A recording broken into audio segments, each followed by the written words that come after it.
Welcome to USIP ISIP, a weekly podcast with Northern Lights Winery founder Doug Bell, exploring the experiences from leaders in business, social media, and family. Now here's this week's exceptional guest.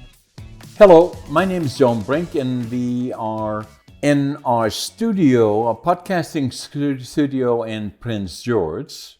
We have an interesting podcast today because we have two podcasters podcasting each other today. So I'll start by consent to introduce my podcast, and then I'll give it over to the other person. My name is John Brink, and we are podcasting On The Brink from the capital of Northern British Columbia, Prince George. And I introduce Doug Bell. Thank you so much for having me on. This is going to be so much fun today. I'm the podcast host for USIP ISIP, which is another Prince George-based podcast where we interview people from influence in social media, family, and business. And this is going to be such a great conversation, a battle of the podcasters, so to speak. Exactly. Yeah, and hopefully some great conversation. Yeah. No, I like it very much, Doug, because I always encourage people to do podcasting, and wherever the opportunity presents itself, we podcast with them, and today is obviously a special day. Mm-hmm. So tell me a little bit about yourself in terms of your background. And you were born in Prince George, I'm quite sure. Almost. So my family's from Prince George. My mother was born here back a long time ago. I'm not going to say the year because I don't want to embarrass her. And went away to Vancouver to go to school at UBC. Met my father, who was from the Lower Mainland. And they traveled around for a while. I was born in Kamloops, BC. We went to Edmonton and then had an opportunity to start a group of companies here in Prince George. Pat and Brenda are your mother. That's correct. So many people will know my father, Pat Bell, who is a MLA in the area for about 12 years. And he came back in 1988 with my mom, and they started the Family Fast Foods group of companies, which own the Wendy's restaurants in Prince George. We own the Northern Lights Estate Winery. Two Wendy's in Prince George, right? Two Wendy's restaurants. And one to come in Williams Lake. That's correct. Yeah, we're currently building a new Wendy's restaurant in Williams Lake, BC. We have a U-Brew here called Hobby Brews. Where is that located? And that's located on Massey and Ferry there, close to Princess Auto. And then we also have a land holding group of companies. So we have had everything over the years, from logging companies, farming companies, trucking companies, concession stands, Avis car rentals, and more. And in 2007, I had the opportunity to take over our group of companies. And so it's been a really fun journey since really I've been working in the business since 1988 at the young age of 3. I'm not sure if that was legal at the time. And now I get to lead the company for the last, now it's been about 15 years that I've been leading our group of companies. So, and doing very well. I think one of the... Especially, and tell us a little bit about, why did you bring all the wine?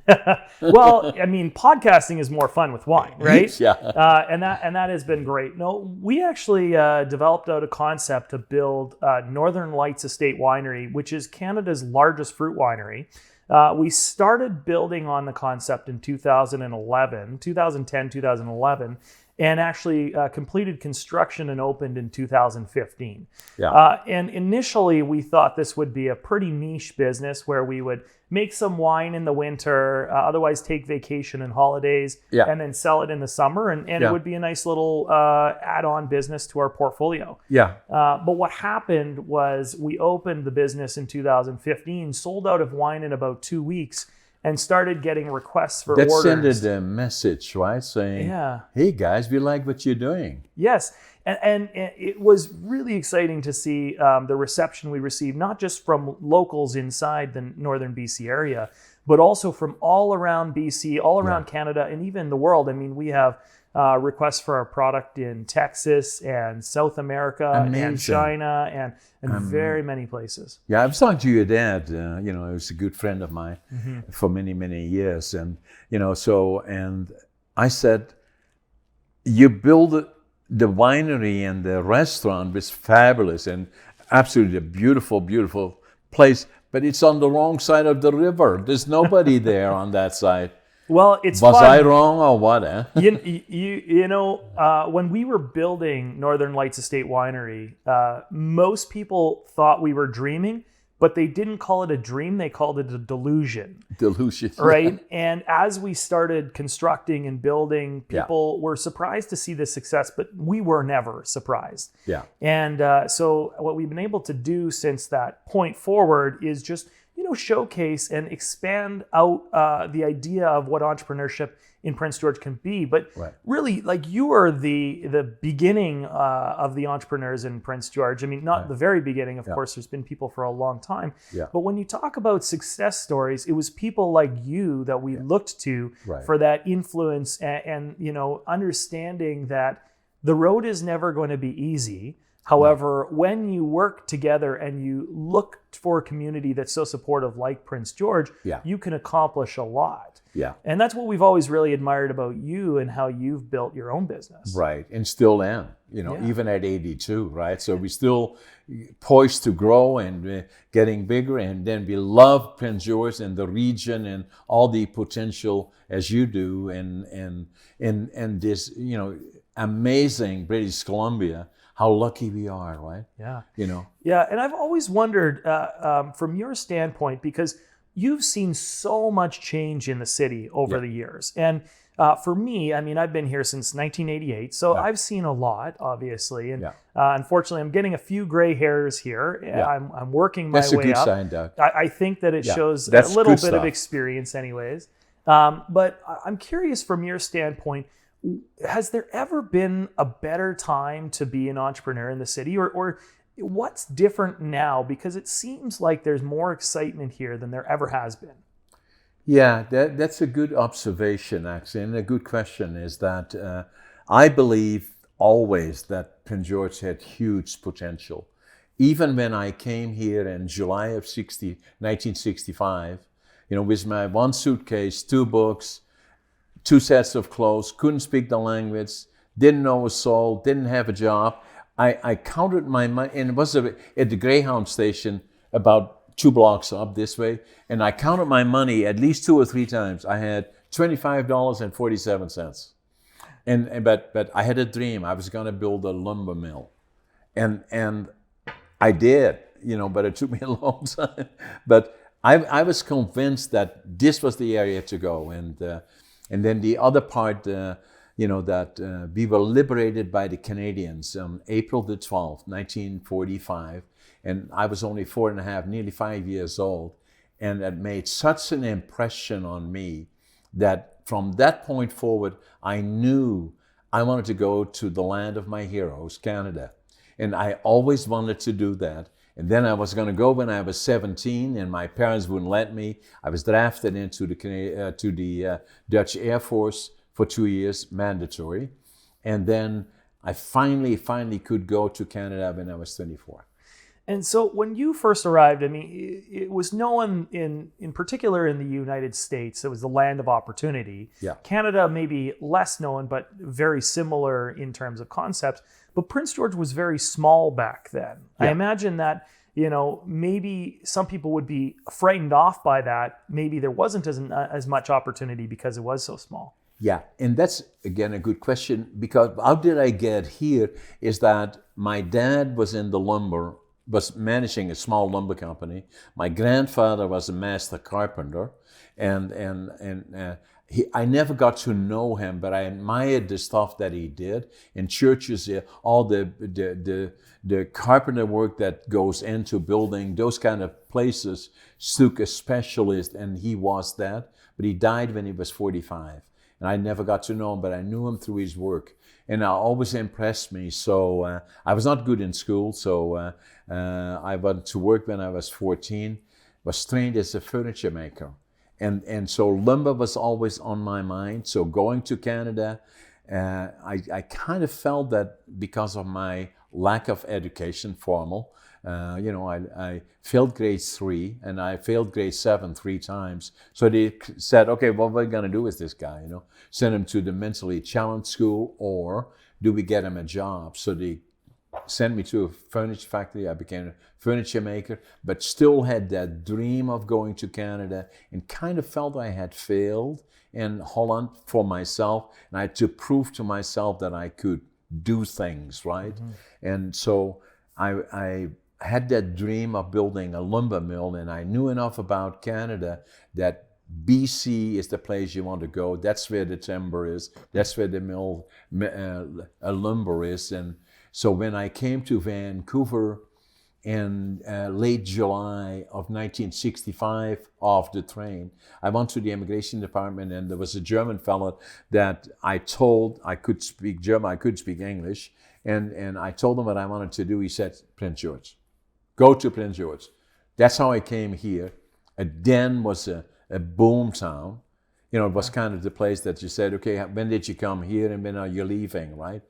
And, you know, and I saw Den and Prince George already then that because it was a center of British Columbia, it was a natural center for the region, that there was lots of opportunity here then. Yeah. I had someone come up to me the other day, and they were asking me some questions about like why I do the things that I do. Now, you know, I'm considered an entrepreneur. I'm still very young in my journey, and I hope to accomplish a lot. But one of the things that I've noticed are fairly common among entrepreneurs is the passion for building something, and they don't always know what it is, and it could be a variety of things. I mean, you could be building a hamburger restaurant, or you could be building a sawmill. And it has actually more similarities than differences. Right. Do you feel the same way? Is that like part of your passion? Because at your age, you're still building new companies and trying to develop the region itself. I'm an entrepreneur by birth, virtually. You know, like even, and if you read my book, and I can show you a copy of it, and I know you have it, and you've been a busy man as well, and then it's still sitting there. But once you read it, you know, the book, then what you will, in particular in regards to that question, is that I was only about 9 or 10 years old, and I already not very good in school. My mind was always elsewhere, ADHD. I didn't know then. I didn't find out until I was 57. But that's already, I couldn't sit still in school and wait. And so what I would do is I would distribute newspapers. I would collect bottles and all those kind of things to make a few pennies in Holland, even at that age. And then I got in trouble because I found an old one-shear plow. I somehow got it on a cart, and I hauled it down to the old steel dealer, and I sold it to him. I got 5 guldens for it. That's about $2. And then what happened is that on our house, somebody called on the door, and there was the police. And then my mother's, and they said, well, there's a problem here because John sold your son, right? Yeah. He had this plow and it didn't belong to him. And so he called me over. He said, John, okay, the police is here for you. And so they said, did you take that plow? I said, yeah. And then I said, I got $5 for it, or 5 guldens. They had a very difficult time not to kind of burst out in laughing. But yeah, so I already was then an entrepreneur. So it's by birth, I already was hustling and doing things. And if I sat in school, then I was thinking about what do I do now? And so it has become part of my life. Was always that way. Yeah. And I enjoy that. Yeah. I didn't have as many of those experiences. I didn't get arrested when I was younger, thankfully. But you didn't see the plow. Yeah. That's right. If I saw the plow, I may have. One of the things growing up in a family of entrepreneurs, and with my father, who was building businesses constantly, is he would always drag me along, right? And that was something that was really exposure. It was really special because I wasn't given things for free. He would actually focus on me as an individual, and if I was going to get something, I was going to earn it. Yeah. So, I didn't get an allowance. I got a chance to work for 5 cents an hour. He said I was worth every penny. Yeah. And I probably was. I don't know. But he also gave me the opportunity to make mistakes. I remember working on his pickup truck. He was working on his logging truck, and he said, okay, I've got some lights I need you to wire into my pickup truck. Yeah. So he kind of gave me a rough outline of what I was doing. I was probably no older than 7 or 8 or 9 at the time. And I started playing around with this wiring and bringing everything into the fuse panel. And he looked over and he saw smoke billowing out of the cab of the truck. Not a good sign at all. No. And so he comes over and I get out and my hair is sticking up. And of course, I may have shocked myself a little bit. And he didn't yell at me. He didn't say, you did it wrong. He'd say, well, what did you learn? Don't try and do this without unplugging the battery. That was the first thing. Yeah. And there are things like that over time where sometimes it's important for you to get the opportunity, but also to get the opportunity to fail, not just succeed. Exactly. Because that, makes you smarter over time. Yeah. I remember another instance that I was helping him out in his shop when he was building some things, and I kept on going back to him and asking him. I'd say, what do you want me to do now? What do you want me to do now? What do you want me to do now? And he looked at me and he said, I don't care. Figure it out. Yeah. And I said, well, what do you expect me to read your mind? And he looked at me dead in the eye and he said, yes. Yes. And for a lot of parents, they probably would sit there and think, how crazy is that? How rude was he to you? Yeah. But yet it actually kind of had an opposite effect on me where I started to think about, oh, well, you know what? I shouldn't be waiting for someone to tell me what to do. Right. I should think critically, figure it out, and then just start developing out a process. Exactly. Now, building business is all about that. It's all about that. Right? Yeah. I know that when you have a problem, and there's problems every single day in my organization and your organization, we're almost like firefighters in a way. Yeah. Then we have to just think critically, and there's no one who's going to tell us what the right answer is. No. We just got to figure it out. I always say the difficult we do right away, the impossible takes a little longer. Yeah. And then I'm a perpetual optimist. You seldom will see me that no matter what the circumstances may be, that I will find a way to figure it out and make it work. And if I'm pursuing something, if I can't get through the the front door, I go to the back door. If I can't get through the back door, I go through the window. If I can't get through the window, I go through the chimney. But I'm going to get in, or I'm going to get it accomplished. And that's usually the attitude that I have, is be positive and stay the course, never give up, and all those elements, so are critically important, and then things, from time to time they get difficult, and that was actually the reason for my book. Is not saying, oh, how successful is John, hurrah, hurrah. That's not what it's about. It's just about the absolute opposite, as with all the challenges that I had, part of the war, the end of the war, where we saw far too much, and we had hunger and all the other things associated with it. But you now see in the Ukraine was also happening there in Holland during the occupation by the Germans of Holland, and I still remember that now, the pain of hunger, and we had nothing to eat. My dad was caught in the bombing of Rotterdam, and we didn't know for 5 years was dead or alive. And then going with little gunny sacks in the railroad yards with my brother, who was 2 years older than me, my sister 1 year old, and every day we would go in there, pick up anything that was burnable or edible. And then the anxiety of my mom, while there were hundreds of bombers overhead, going to Germany and bomb it, it creates that, those kind of things you never forget. And then at the same time, when the Canadians were liberating my part of Holland, and the Germans were fleeing, they blew up the bridge in front of our house, and some people were shot. Our neighbor got a bullet right through his face and was hanging out of the window. We should have never seen that. And you saw carts with legs and arms hanging out, which was never good. So you ended up with PTSD that stays with an individual for probably the rest of their lives.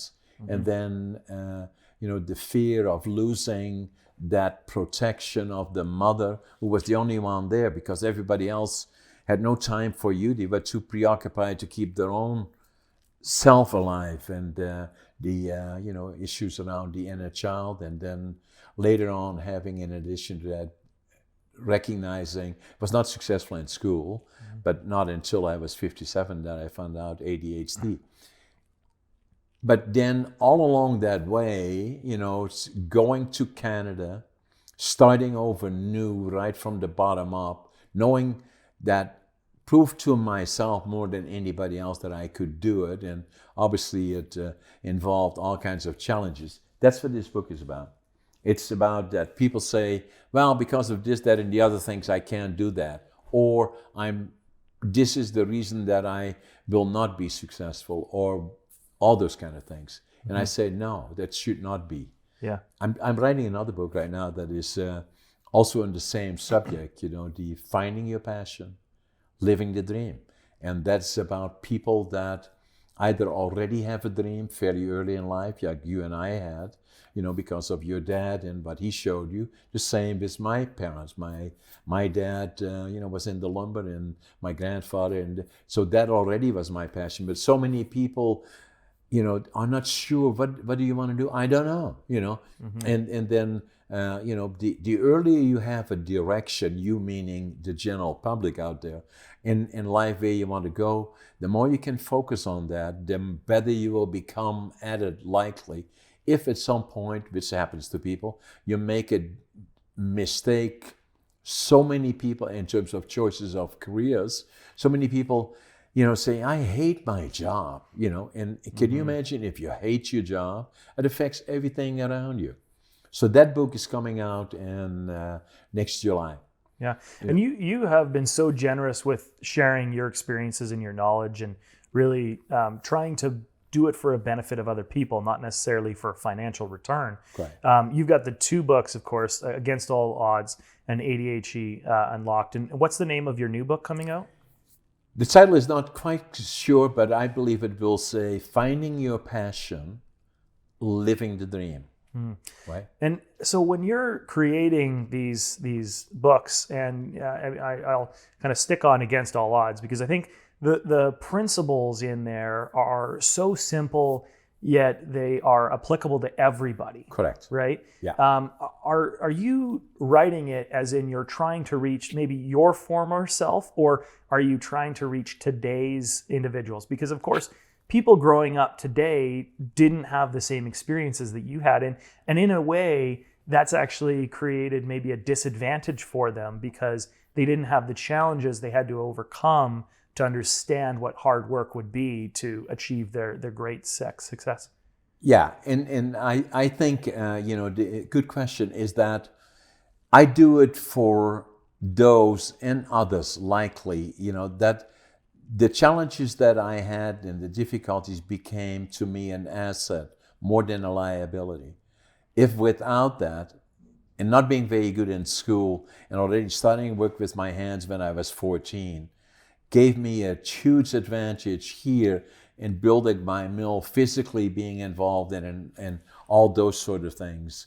And so the reason I wrote the book is that for all those that question themselves if they can do it, or if they are good enough, or what is, anything that you want to accomplish, whatever that may be. If you want to be the best lumber piler in the world, you can be that too. And when I was a lumber piler for quite a number of months, actually, then I was going to be the best one that was there. That was always my objective. Yeah. And so my message is to the population in general, and especially young people, is that that I want to tell them the story and how quickly things can change. That all of a sudden the people in the Ukraine that we see now on TV never anticipated what would happen there until their whole life changed. And the same, just the experience that I had And I was born during the war, so I didn't know anything else. But for my parents, how quickly, a perfect life changed into something altogether different. That's why it is also important to me, Doug, that every year I've done for the last 20 years, at least speak to 4 or 5 schools in the week of the 11th to talk about how lucky we are and what is the purpose of the 2 minutes of silence, and what does that really mean, and what happened to those that were there, and and how quickly everything can change around it, and to appreciate what you have, because that's what happened then. It happens in the Ukraine, and appreciating the things that you have, looking around and your family, and all the things and the opportunities are so important. It's so much about perspective, right? And today we are probably more than in any time in history focused on so many things that we can't control. And a war is a good example of something that you couldn't control, which completely changed your life, but it had a direct impact on you. There are so many components of the things that I think create anxiety today, that create fear, that create uncertainty, that are they're indicating situations that don't necessarily affect people, and yet they let it affect them in their life. And social media has done an incredible job of bringing the world together.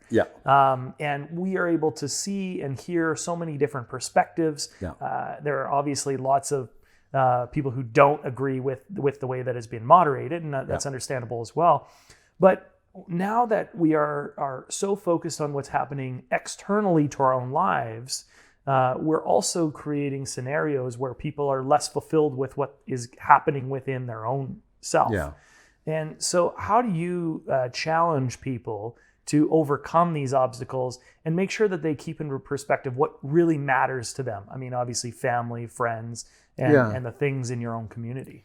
The other thing about it is, to really go down to basics, even for young people, is that, finding your passion is important. Whatever you do, do it well. I don't care if you sweep the floors or you're a cleanup man. I've done all of that, but I always made sure I did it well. And I remember from this one person, that my dad had this. With all due respect, I'm an old guy, but he had, for the purpose of this conversation, he had this old guy, probably not even as old as me, who was retired and was a very good mechanical individual that they had a molder or a planer where they made, moldings, and he was very good at what he was doing. And, I was supposed to pick him up in the morning from his house in a car, bring him to work. When I picked him up, I would say good morning, and he would say hi, and for the rest he wouldn't say anything. And then I dropped him off at the mill, and then in the evening I was supposed to pick him up. And then as I drove towards the mill to pick him up, I always remember I watched where he is. I opened the door, and there he is standing there and looking at the planer. And then as he walks towards the door, halfway to the door, he stands back, he turns around, and he stands there, he looks at the planer. And he just stands there, and he looks at the planer. I thought, what the hell is he doing? And they just stand there. And then he turns around, and I was ready to go home. And then I dropped him off, and why was he standing there? Because of pride in his job.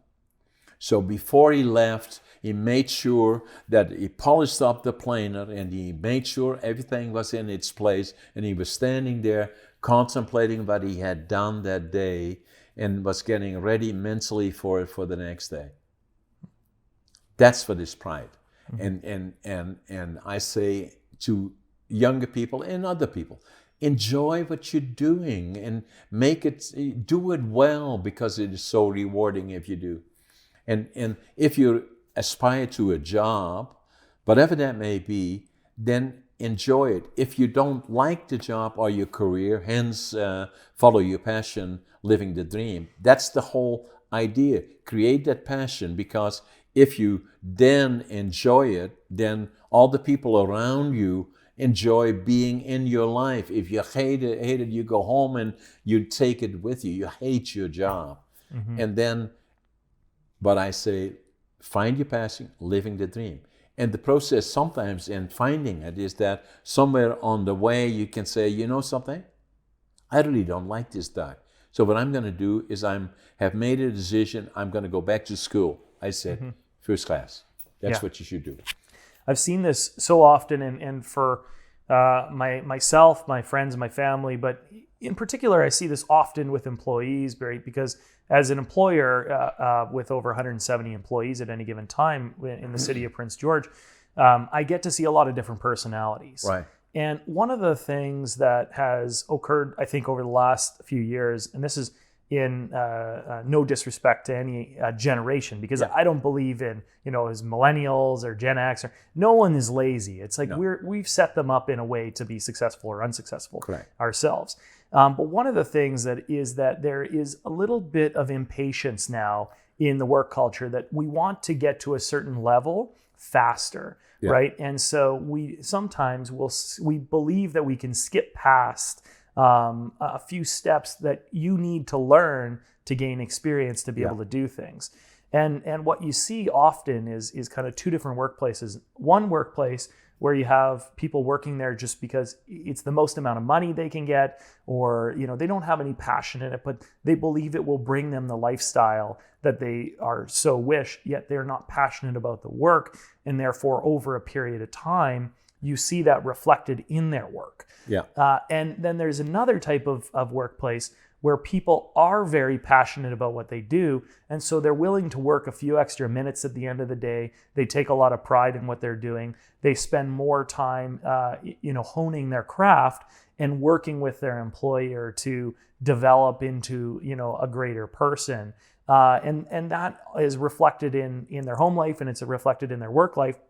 But ultimately, I think that as an employer, we have somewhat of a level of responsibility to actually tell our employees this, and to go to them when we see them, struggling, and say, I see you're struggling. Maybe this isn't the right job for you. Not that I want you to leave. You might be a great individual, but could I support you in finding the right position for you? And it could be within the company, or maybe it's not within the company. But if we're able to do that, then other employees will see that, and they'll see that our passion for supporting our people more. And then hopefully that will actually end up helping our own business, even if it means losing somebody good.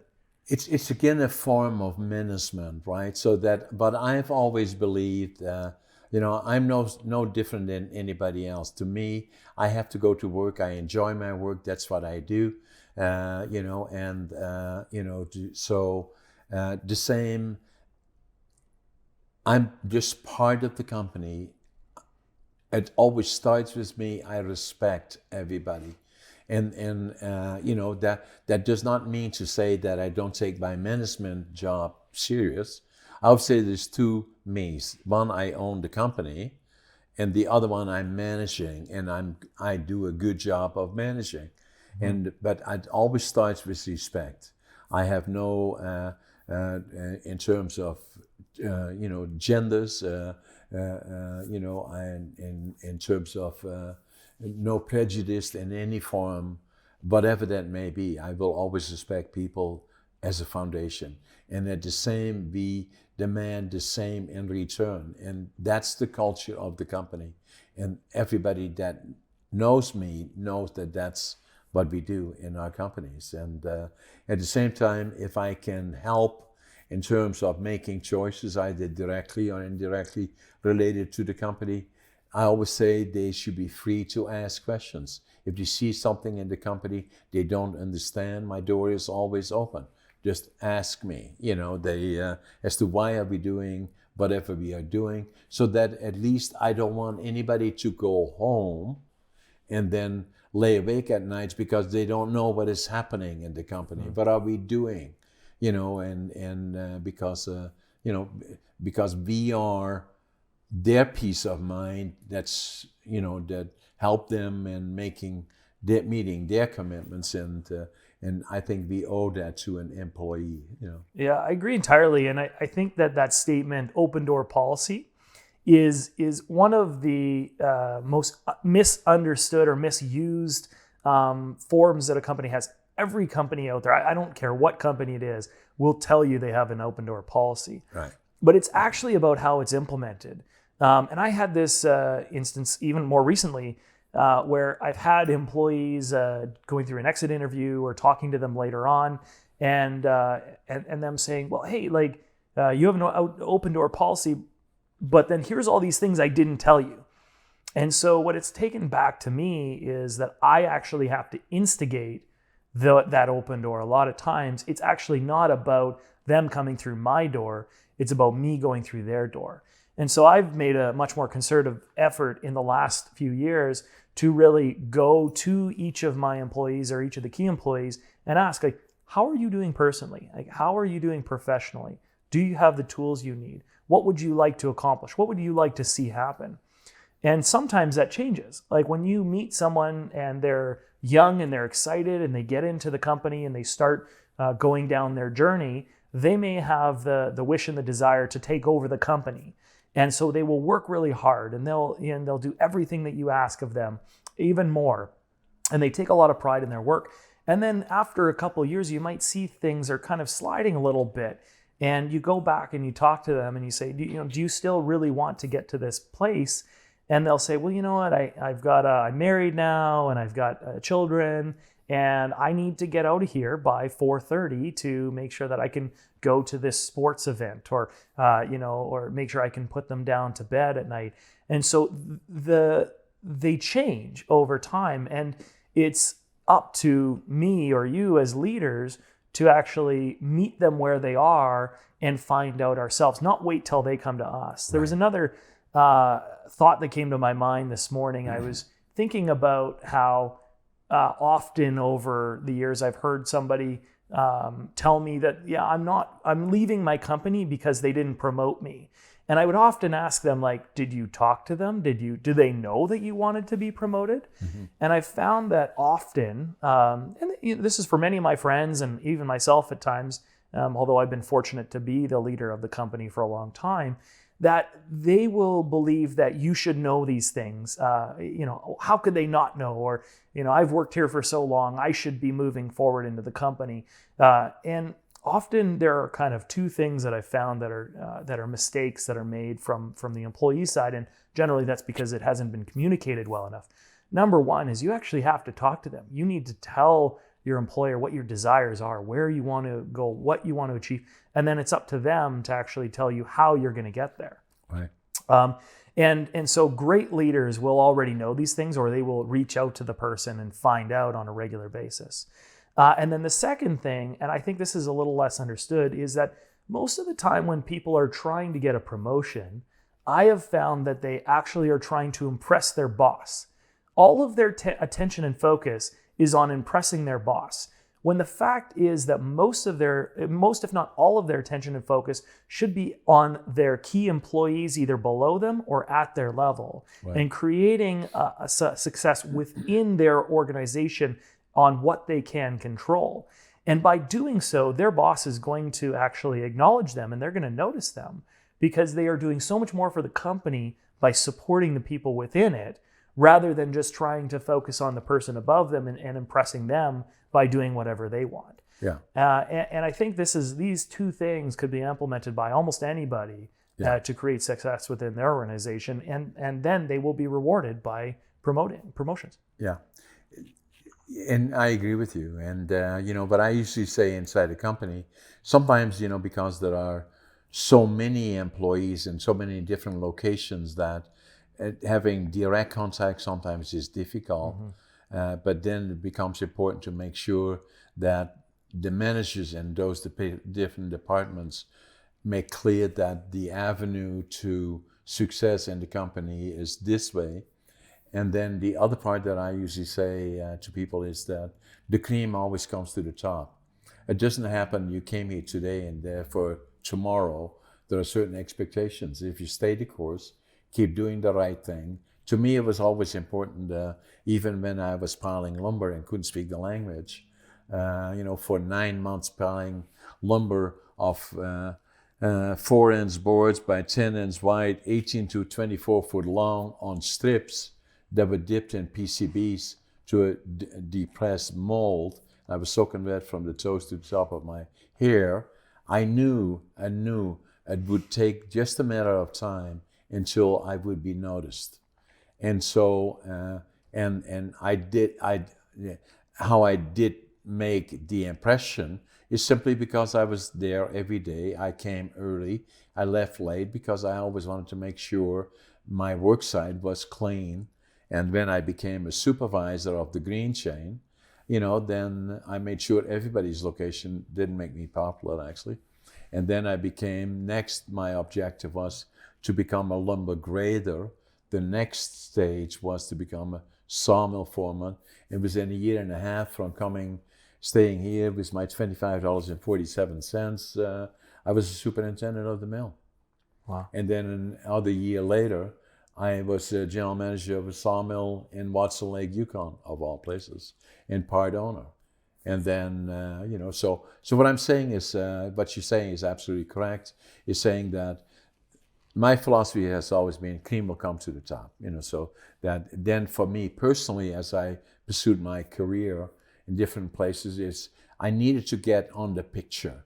If I keep consistently do the good job, then I will be noticed. It may not be quite as quick as I'm hoping for, but I will be noticed. Why? Because I keep doing the same thing over and over again.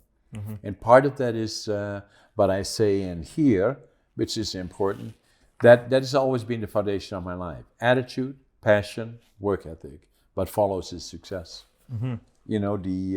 The other thing as you look at this, so you find the same thing. If you look at the book, can you see what the price of the book is? Mm-hmm. Yeah, so it's $25.47, which is exactly how much you had when you first came here. And that's the same on the other book. So my price of $47. And with inflation, you got to imagine that's a deal today. Yeah, and you're absolutely right. So, Doug, tell me a little bit more about your wine that you have here, mm-hmm. and this amazing things that you guys have accomplished. I said it to your dad at one point. I said, I can't understand why you put it on the wrong side of the river, but it was the right side because it's the sunny side of the mm-hmm. river. Yeah. And then the location is unique, especially the way you guys build it, and then it is so well lit up. For those people in Prince George, there are probably not many, that have not driven by it, even over River Road to kind of see it there. Mm-hmm. It's amazing. The other thing that I found out is that, when you guys started doing this, is I always say you cannot be successful or you cannot succeed, or you cannot soar like an eagle if you work with a bunch of turkeys. You need good people and a good team around you. Yeah. And I think you guys did that in a number of locations. And then the other part about I don't drink, but the wine that you make is very unique. I had no idea how popular it is, and then you guys also on a national level are rated very highly, mm-hmm. number one in a lot of cases because of the different products that you manufacture. Yeah. So first off, many people wonder what is fruit wine, right? Because they think aren't grapes fruit, and the fact is that that there's really two distinctions within the wine world. Okay. There's grape wine, and then there's fruit wine, which is made from all fruits other than grapes, but that also includes vegetables, right? It could include flowers in some cases, right. But it's non-traditional wine. Right. Fruit wine has been around from before grape wine was ever developed, right? And it is very common occurrence across the world. But in the wine world, there was quite a few years where fruit wines were considered inferior to grape wines because they were sweet, sugary, and juicy. Right. Often would give you a headache at the end of the night. and they weren't considered very high quality. Okay. So when we first started developing Northern Lights Estate Winery, we actually didn't know if we would be a fruit wine or a grape wine. And we started doing a lot of research. So through the first few years, we visited over 80 wineries and in BC, Alberta, Saskatchewan, even into the US. And one of the things that we noticed was that there wasn't a lot of fruit wines, but there was a demand for fruit wines. But what it really was actually was we went into a winery, which at the time was the most northern winery in BC, located in Cache Creek, called Bonaparte Bend. And the owners were incredible people, very, very friendly. And they invited us in. And when we first heard it was fruit wines, we almost walked out. We were kind of in the same place that so many other people are today and were previously before we came around, in terms of thinking of fruit wines as inferior products. But they said, come try some of our products and before you decide on what it is that you're going to like or not like. And so we went in with an open mind and we tried the products and we were just blown away because they had the same body acidity, tannin, and structure and complexities that you expect out of grape wines. They weren't as sweet as we expected. They didn't give us that headache the next day. They were just exactly what we expected out of grape wines, but there was an infinite number of new flavors. And so this was really exciting to us. At the same time, we took about 80 trees out of my dad's front yard and we started planting a bunch of different fruits and grape varieties that were northern. Before we built Northern Lights Winery. Right. And we started looking at what would grow well here, what did it taste like, and what could we make? And we came to two conclusions. Number one, fruit wine had an exceptional opportunity because there was relatively low supply and there was significant demand that wasn't being met at the time. The second thing was that although you could grow grapes in northern BC, in Prince George in particular, that you wouldn't necessarily get the sugar content and the acidity that you required to make the highest quality wines. So for us, it was actually a pretty easy decision in the end to move towards becoming a fruit winery. And so we actually had to really start from the beginning to make sure that we were going to be the highest quality product potential that we could be. And so we went out and we acquired our winemaker, Christine Leroux, who's an incredible individual, incredible human being, who had the pedigree of a high quality winemaker from the grape wine world, and because she was actually trained in the old world. She was trained in the Bordeaux region of France at Petrus Winery, which is one of the most famous, oldest wineries in the region. Wow. She then went to Australia, made wine there, California, made wine there, and learned all the different techniques. And how did she end up here? Well, she's Canadian. She's actually Quebecois. Right. And she came back to BC and took over some of the largest wineries in the area, in Niskayuna, Grade Monk, and others, and did significant portions of their winemaking production. And around 2000, she decided she was going to move not away from grape wines, but what she wanted to do was she wanted to help winery owners. There was a huge explosion in small scale wineries at the time. And what was important and interesting was there was a lot of winery owners who could not afford to have their own winemaker come in. No. So what they wanted to do is they wanted to learn how to make wine themselves. And that's what she did. Yeah. So she took all of her experience in grape winemaking from across the world, and she started training winery owners to make their own wine in small batches.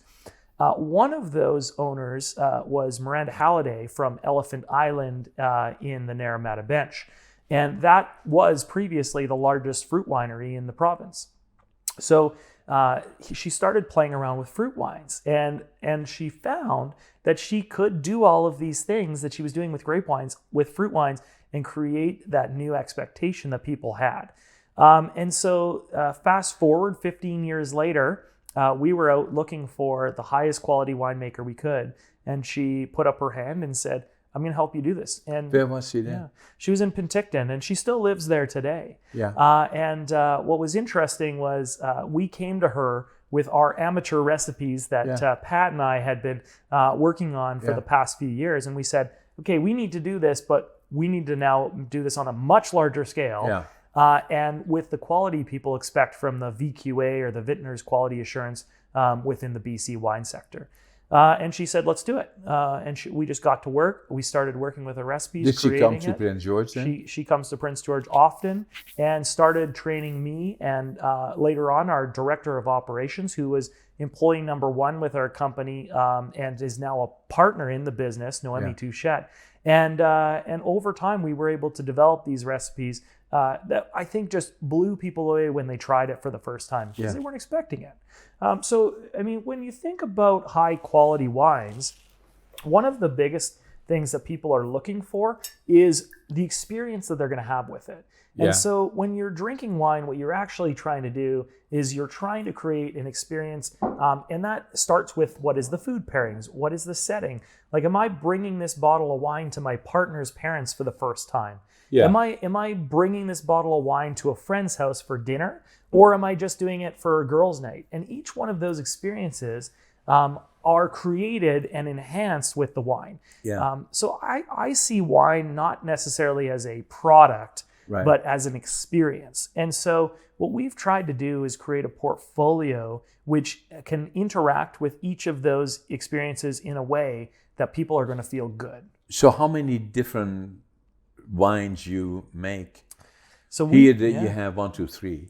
Yeah, we actually make about 20 different wines, and each wine is developed with a very specific circumstance in mind. Yeah.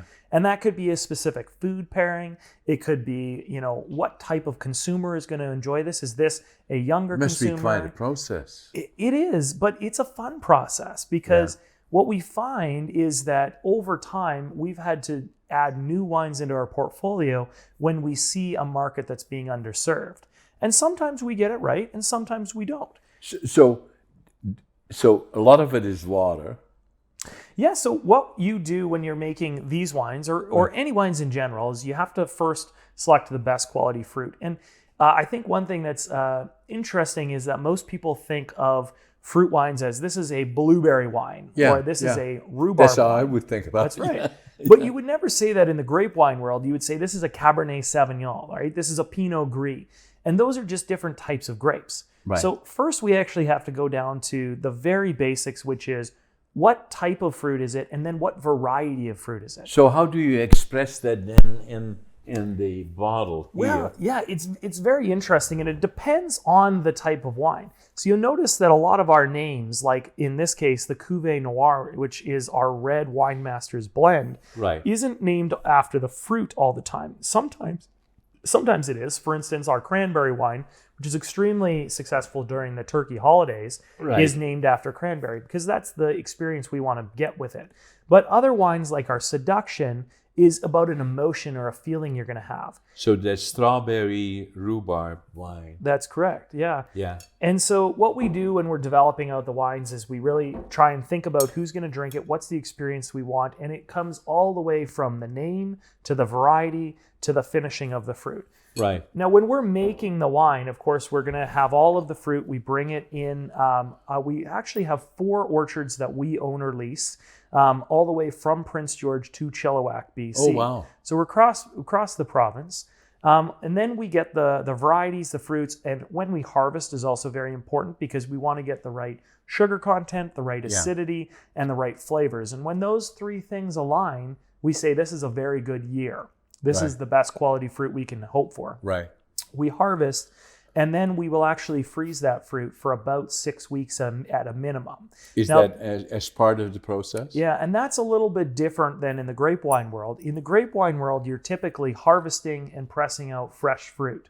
And the reason is that most grape wines, you don't want skin contact during the fermentation process because it can provide different flavors and bitterness that you don't necessarily want in the wine. Okay. But with our fruits, the vast majority of them, we actually want to include the skin of the fruit when we're fermenting it. Okay. And of course, fermentation is the process. What is fermenting? Yeah. So it's the process where the yeast eats the sugars that are naturally occurring in the fruit and creates alcohol. Is that when they walk in it? Yeah. No, that's no, usually you're pressing it out, but that is really fun to watch as well. Yeah. Of course, we don't have to do that anymore, so don't worry. My feet have not been on your wine.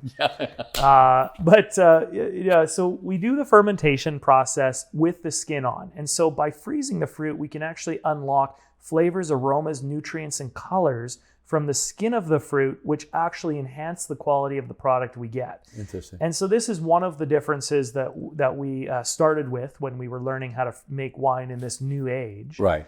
The other thing that we did was when the wine was being made is we actually had to really think about what was the blend going to be to get the outcome we wanted. Yeah. And any one fruit can have really great characteristics and characteristics that we don't necessarily want to include. Right. You were looking at the Seduction wine, which is our strawberry rhubarb. Right. And most people, when they think of a strawberry wine, they've got that bright red color with a ton of sugar and sweetness and fruity aromas. We want some of those things, but if you had too much strawberry in it, it wouldn't pair very well with a lot of food because it would be too sweet and too fruity. Right. So we've added almost 80% rhubarb into that wine. Right. And rhubarb itself doesn't have as much fruit flavors, but what it does have is really great acidity and balance. Okay. So by doing it in that way, we can take the best qualities of the rhubarb, the best qualities of the strawberry, and make a wine that is actually more like a traditional grape Gewürztraminer. Is that the middle one then? Yeah, that's the middle one. It's got that nice rosé color. That looks white to me. No, it doesn't look like... Yeah, we call it rosé, but in the fruit wine world, there's not really such thing as red and white and rosé. We actually just kind of call them based on what the fruit color is going to be. Right. And that's really fun with fruit as well, is that you're going to have so many infinite numbers of colors, aromas, flavors. So became the hobby the business? Because that's kind of the way it looks to me, is that all of a sudden you push the button there that was interesting, and then it became, there is a market for it, and then the market became larger and larger, and then as you guys had the right people working, putting the product together, it became very successful, and now the challenge is now you have to get bigger. Well, I mean, that is always the challenge with any business. Right sizing is the key. Yeah, you say, like, if you're not growing, you're dying. That's not always the case. No. But in general, I mean, I'm a young guy. I want to accomplish a lot. I think that one of the fun things about this part of our business, of course, we have lots of other segments of our business, but in the winery side, we're doing a couple things. First off, we're making a great quality product, which is redefining a market. We're educating people and we're creating experiences across Canada. Right. And that's really exciting for me. But number two is we're also showcasing Prince George. Yeah. And this was very important. As a matter of fact, I traveled for about a month every year from the time I graduated high school until 2019 when COVID started and my son was born. And one of the things that always surprised me when I traveled is every time I came back to the city of Prince George, I was just shocked and amazed and awed at what an amazing place we live in. Right. And I didn't feel like we were getting the respect and the recognition within the city that we should. Right. So another thing that was really kind of a part of my passion is agritourism, because in Prince George, but across the world, food is something that brings everyone together. Right. And whether it's the farms that make the food or the table that we sit at and eat, that is something that everyone can connect with in the entire world. Right. And so I thought it would be really fun if we were able to bring an agritourism business to Prince George. And so I was down in Kelowna recently, and we were tasting some of our wines. And every single time you mention, this is BC's most northern winery located in Prince George, they are always like, oh, wow, that's exciting. I didn't know Prince George had a winery. And so we're creating experiences, and we're actually bringing recognition to Prince George for something that is that people love. Right. And since we started doing this, we've attracted people from across North America to come to this city just to experience our winery. Right. And I don't know that there's much better feeling that you can get when someone comes in and they tell you, you know what, I didn't enjoy wines before, or, you know, I enjoyed wines, but when I tried yours, it really became the one that I go to. It's like, I remember I went to your winery, and my cousin was getting married, and I had never heard of it before. Yeah. But then I went up and I tried the product, and I just thought it was incredible. And oh, by the way, you're on the Nechako River, which flows into the Fraser, which goes all the way down to Vancouver. So we're connected in this way. And so you create these experiences and really great feelings about the city. Right. And I love it. Yeah. Yeah. Unique. Mm-hmm. And what else have you got there in the other one? So, I mean, one of the cool things about being a fruit winery is we can do things differently. Yeah. So now we're producing products in cans, in pouches, in different size bottles. And what this is doing is we're just trying to bring it and make it more convenient and easier for more people. Yeah. So this is wine? Yeah, so that's wine. And so one of the things that we recognized when we started to build out our portfolio was that people use wine in different scenarios. So for instance, the pouch that you're holding is incredible when you're going on a camping trip, you're going out to the lake. Perfect. You don't have to have a glass bottle. This is actually more environmentally friendly, and it holds wine for a much longer period of time because there's less oxygen contact as you're draining the wine out. And so that's something that fits a very specific event for people. We also have a canned product, which is great for people when they're going out and they don't want to have it in a glass, right? If they're going to a friend's house or they want that wine experience of the white wine feeling, but they actually want more flavor than some of the other products on the market. Right. So we're trying to meet the consumer where they are and make sure that we have the right product market fit. And it isn't much different than you producing lumber. Right. In a way. It's you have a market, and you have to know what is it that the consumer wants. How can I best service that with the materials that I have? And then ultimately, you need to listen to your customer and see if they respond in a positive way. You keep doing it. So where do you go next with the wines? So right now, we are currently at max capacity within our existing production facility. Right. So we actually purchased a property on the Fraser River about 3 years ago and have now been developing it because, of course, if you're here in Prince George, and if you're going to have a great quality product, you need the fruit to support that. Yeah. And so we've now developed out about 15 acres of it, and we continue to plant every single year. Okay. And what we're doing is as those plants grow and we can produce more fruit, we're going to be able to produce more wine. So that's going to allow us to build a new facility, which we think we're going to be able to triple our production from where we are today. That will put us in the top 10 wineries in British Columbia in terms of total production and sales. Right. And we hope to do that in the next few years. And then from there, we hope that we will become one of the most notable wineries potentially in Canada over time and redefine this industry, which is fruit wines. Yeah. Unbelievable. Yeah, far beyond what I had thought,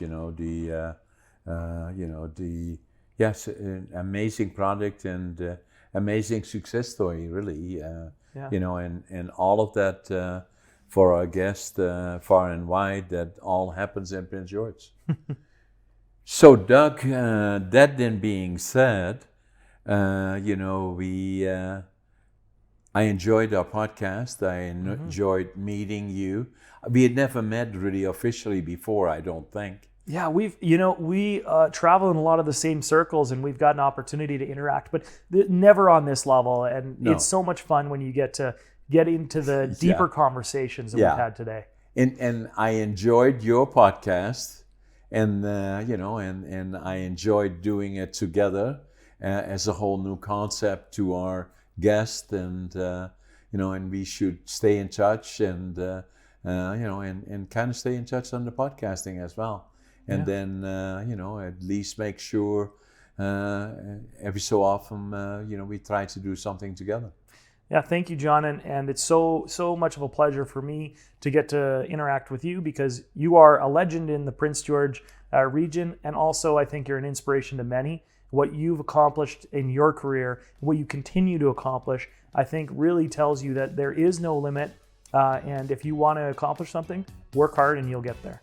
Absolutely. Doug, thanks. Thank you so much. Thank you for listening to You Sip, I Sip. Please hit the 5-star rating and leave us a review. If you'd like to learn more about Northern Lights Winery, text us at 604-670-4046. or visit us on social media at Northern Lights Winery.